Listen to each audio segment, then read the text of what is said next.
সন্ধ্যাবেলায় মুচমুচি সিঙ্গারার সাথে চা খেতে কার না ভালো লাগে বলুন। তো চলুন এই সুন্দর রেসিপিটা তোমাদের সাথে শেয়ার করব আমি আজকে। তো আমি বাড়িতেই বানিয়েছি সিঙ্গারা, চা খাবো, চার জন্য স্ন্যাক্স বানিয়ে নিয়েছি। তো চলো তোমাদের সাথে আমি শেয়ার করি। তো প্রথমে আলুটাকে বয়েল করে নেব। আলুটাকে বয়েল হয়ে গেলে তারপরে সেটাকে ভেজে নেব। আর এদিকে দেখো আটা মাখছি, এখানে আমি কালো জিরে দিয়ে দিয়েছি, আর তেল দিয়েছি, লবণ দিয়ে মেখে নেব। ময়দাকে মেখে একটা ডো বানিয়ে নিয়েছি, আর কিছুক্ষণের জন্য রেখে দেবো। আর এদিকে দেখো আলুটা বয়েল হয়ে গেছে। তো তারপরে আমি ডোগুলোকে এভাবে ডিভাইড করে নিয়েছি।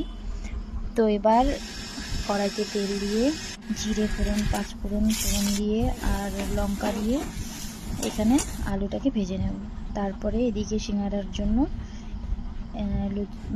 আটাটাকে বেলে নেব, আটা না মানে ডোটাকে বেলে নেব। তো বেলে নিয়ে এখানে সিঙ্গারার জন্য যেভাবে বানাই আর কি, আমি আজকে প্রথম বানালাম বাড়িতে। তো দেখো এইভাবে আমি বানাচ্ছি।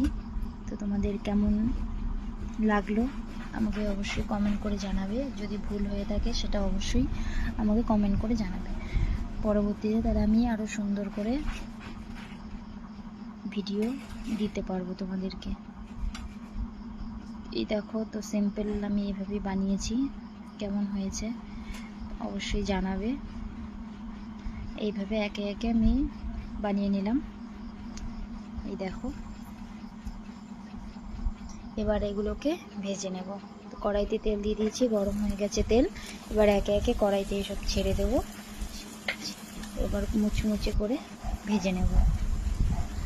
ভাজা হয়ে গেলে চায়ের সঙ্গে পরিবেশন। আর এই দেখো কালো কালো করে এগুলো মা ভেজেছে, প্রথমের দিকে বুঝতে পারিনি।